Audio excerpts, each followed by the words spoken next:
Turn your tasting chart over to the blank side and hold the whiskey against it. You could be looking at pale gold, straw, amber. Piss, Lucas interjects, and when everyone glares at him, he amends it to, sorry, urine.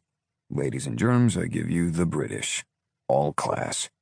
Trinity looks down her nose at him. That's not a standardized color. Sorry, we can't take him anywhere, James says, though he's barely containing his laughter.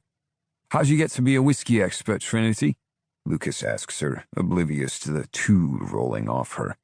Years of training. Next, you'll want to assess its clarity and viscosity.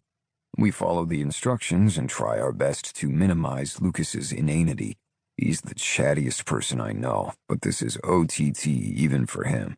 When Trinity leaves to get the next round in, I turn to him with my palms up. If you're trying to impress her, you are fucking up royally. You think? Lucas tracks her at the bar. She's definitely not returning the favor.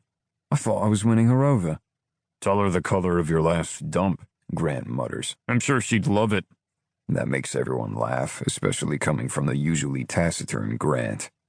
After a few more rounds and Lucas entertaining us, but not Trinity, with a long digression over the inclusion of Band-Aids as a tasting note on the chart. I swear this is listed under the Pete section. I pull James aside to the bar. Sorry about Lucas, bro. I can only assume he's in love with Whiskey Girl. It's all good. Happens to the best of us. I pause, thinking on what I want to say. James and I have fallen out of our usual groove. Between his wedding planning and my schedule ramping up, we've missed most of our weekly meetups over the last couple of months. Springtime and everyone's filing for divorce.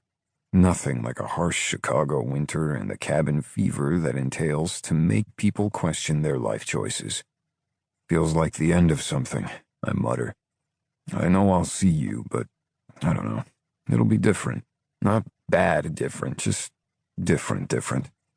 Trinity places a couple of drinks down before us with a subtle smile, then slides back into the shadows like a whiskey ninja. It's beautifully done. James raises his glass, and there's that comma-shaped smirk near his mouth, the one he gets when he has something momentous to say.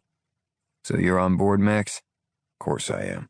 Would this change of heart have anything to do with a green-eyed purveyor of matrimonial monstrosities? I lift my glass and clink against his, not quite ready to articulate my feelings for Charlie. They're too new and, frankly, too scary. I'm not saying I buy the whole hearts and flowers happily ever after with woodland animals and choirs of Tweety birds, but I can see that Gina makes you happy. However, because I'm older than you, I've taken the precaution of gathering some pearls of wisdom. Reaching inside my jacket, I pull out a small moleskin notebook labeled with James and Gina, words to live by. I hand it over. Bewildered, he opens the first page. I lean in to read it with him. It's a message from Dad. Never go to bed angry. Stay up and fight all night. We both chuckle because we can hear Dad's voice, as if he's here with us. The next one is from Lucas. The two best phrases to include in your vocabulary are, I understand, and you're right. Of course. He reads through the book I asked all of the important people in his life to contribute to.